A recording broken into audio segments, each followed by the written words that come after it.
तो दोस्तों UP triple SC video री एग्ज़ाम के बारे में बात करेंगे आज और जानेंगे कि इसका सिलेबस क्या है, साथ ही साथ इसमें कैसे आप सफल हो सकते हैं। बहुत कम किताबों के बारे में आपको बताऊंगा और ये किताबें सफिशिएंट होंगी आपकी इस परीक्षा को क्रैक करने के लिए। तो कहना चाहूँगा बस यही कि अभी समय है, अभी नहीं कुछ भी बिगड़ा है। देखो अभी सुयोग तुम्हारे पास खड़ा है, करना है जो काम उसी में चित्त लगा दो, अपने पर विश्वास करो, मन के संदेह मिटा दो। ये पंक्तियां हैं सियाराम शरण गुप्त जी की। और इन्हीं पंक्तियों के साथ मैं आपको बताना चाहूँगा कि आने वाला जो समय है ये आपके बिल्कुल मुफीद होने वाला है। आपको बस थोड़ी सी मेहनत करनी होगी, थोड़ा सा डेडिकेशन दिखाना होगा। बात करते हैं यूपी ट्रिपल एससी वीडियो री एग्ज़ाम के बारे में, जिसकी पुनः परीक्षा 18 जून या उसी के आसपास संभावित है। आने वाले दिनों में आपको बिल्कुल क्लियर पता चल जाएगा, लेकिन आपके पास समय बहुत कम बचा हुआ है। लगभग 1.5 से 2 महीने के बीच का समय आपके पास रहेगा और ये समय अगर आप तैयारी करना अभी से स्टार्ट कर दें तो सिलेक्शन के लिए पर्याप्त है, और अगर आप वेट करते हैं तो कितना भी समय हो वो पर्याप्त नहीं होगा। तो सबसे पहले आपको बताना चाहेंगे कि यहाँ पर जो पदों की कुल संख्या थी वो 1953 है। नए आवेदन नहीं लिए जाएंगे। तो इसका सीधा सा अर्थ निकलता है कि जो अद्वितीय प्रतिभाएं थी, जो अद्भुत थी, उनका सिलेक्शन तो हो चुका होगा क्योंकि 2018 की वैकेंसी है। और अब 5 साल के बाद इसमें से बहुत सारे लोग ऐसे होंगे जिनका इस परीक्षा से कोई सरोकार ही नहीं होगा। तो जो लोग दूसरे नंबर पर आते, यानी कि जो लोग तब वेटिंग लिस्ट में आते, वो इस बार मेरिट लिस्ट में आएंगे। आपको बस थोड़ा सा प्रयास करना है, आप आसानी से इसमें चयनित हो सकते हैं, क्योंकि इतनी बड़ी वैकेंसी एक साथ आए ये बड़ा मुश्किल सा लगता है। फिलहाल पदों की कुल संख्या 1953 थी। ग्राम पंचायत अधिकारी के सर्वाधिक पद थे 1527, ग्राम विकास अधिकारी के 392 पद और समाज कल्याण पर्यवेक्षक के 64 पद। तो पंचायत वेब सीरीज आपने देखी होगी, उसमें जो सचिव जी थे वही बनने का मौका यहाँ पर आपको मिल रहा है। सैलरी थोड़ी सी कम होती है, लेकिन कोई चिंता वाली बात नहीं, ये काम आपके सम्मान को बढ़ाता है।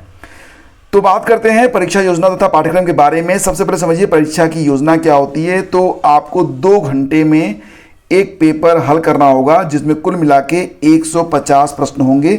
इसका पूर्णांक रहेगा 300, मतलब कुल मिला के जो एक प्रश्न होगा वो 2 अंक का होगा, लेकिन नेगेटिव मार्किंग भी रहेगी, वो भी 50%। यानी कि अगर आपने 2 प्रश्न गलत किए तो उस कंडीशन में आपका जो, मान लेते हैं ऐसे समझिए कि पहला क्वेश्चन, दूसरा क्वेश्चन और तीसरा क्वेश्चन, पहला क्वेश्चन आपका सही गया 2 अंक मिल गए आपको, दूसरा क्वेश्चन गलत गया 1 अंक माइनस में गया, तीसरा क्वेश्चन -1, तो इस प्रकार से आपका रिजल्टेंट हो जाएगा 0।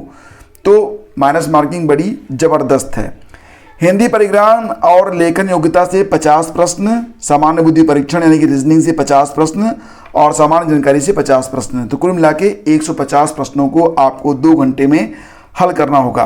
अब देखो यहाँ पर बात हो रही हिंदी परिज्ञान और लेखन योग्यता की, यानी कि यहाँ पर आपको जो होता है ना आपका एक व्याकरण, वो तो रहेगा ही। इसके अलावा जो अनसीन पैसेज होते हैं, अपठित गद्यांश, उससे भी प्रश्न होंगे, और पत्र वगैरह में जो शब्दावली होती है उससे भी संबंधित प्रश्न आपसे यहाँ पर पूछे जा सकते हैं। दूसरी बात है कि सामान्य बुद्धि परीक्षण में आपको जो सिलेबस यहाँ पर मिलेगा वो इतना आसान तो नहीं होने वाला है। तो आपको यहाँ पर जो होता है ना अल्फ़ाबेटिकल टेस्ट, ठीक है, शब्दों का तार्किक क्रम, सीरीज, अंकगणितीय तर्क, कोडिंग डिकोडिंग, डायरेक्शंस यानी कि दिशा परीक्षण, एनालॉजी यानी कि सादृश्यता, डाटा सफिशिएंसी, घड़ी, कैलेंडर और वैन आरेख, ठीक है, तो और अल्फा न्यूमेरिक अनुक्रम। तो इस प्रकार रीजनिंग, तो रीजनिंग इतनी आसान नहीं होने वाली है। रीजनिंग के लिए आपको प्रैक्टिस करना पड़ेगा। और जो तीसरा पार्ट होगा वो सामान्य जानकारी का होगा। तो सामान्य जानकारी में आपको सामान्य विज्ञान, करंट अफेयर, भारत का इतिहास, भारतीय राष्ट्रीय आंदोलन, भारतीय राज्य व्यवस्था, अर्थव्यवस्था, विश्व भूगोल और जनसंख्या और इसी प्रकार के प्रश्न, साथ ही साथ कम से कम नवंबर 2022 या अक्टूबर 2022 से लेकर आपकी जब परीक्षा होगी उसके 1 महीने पहले तक, अभी जून में संभावित है, तो मई 2023 तक का जो आपको यहाँ पर पूरा करंट अफेयर है उसको अच्छे से पढ़ना होगा। तो ये तो हो गया आपका जो है एग्ज़ाम पैटर्न और सिलेबस।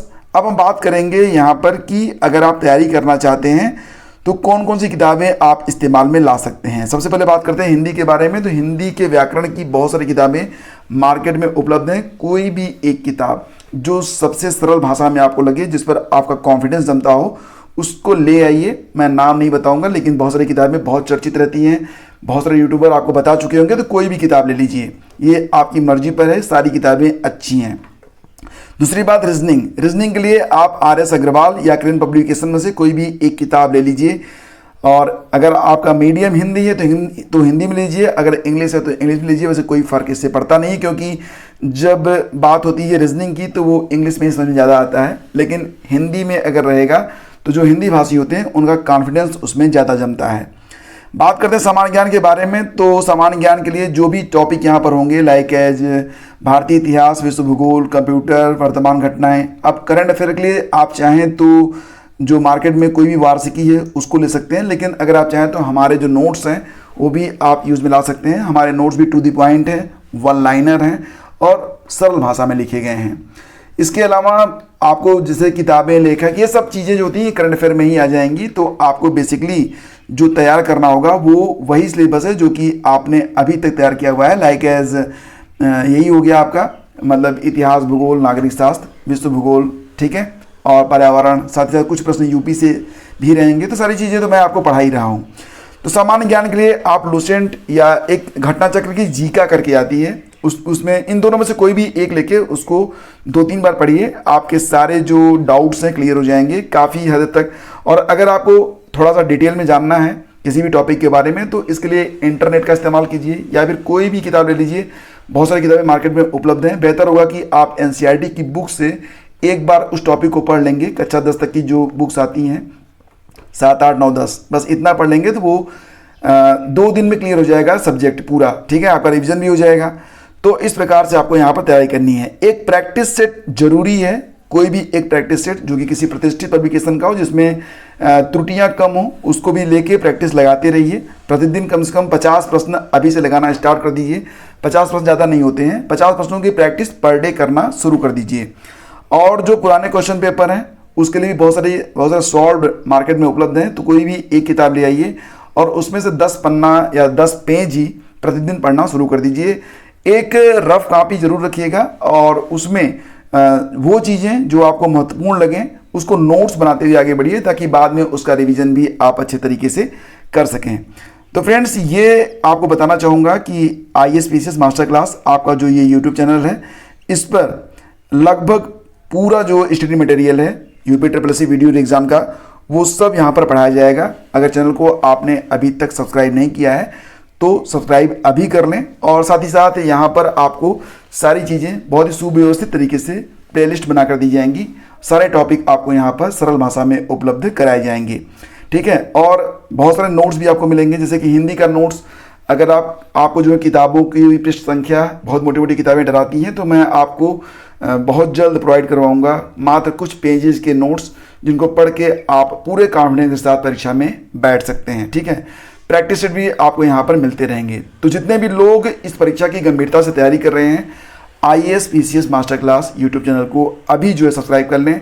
और जो हमारा ऑफिशियल टेलीग्राम चैनल है IAS PCS मास्टर क्लास, दोनों के लिंक वीडियो के डिस्क्रिप्शन में है, जाकर अभी उनको सब्सक्राइब कर लें। Thank you so much.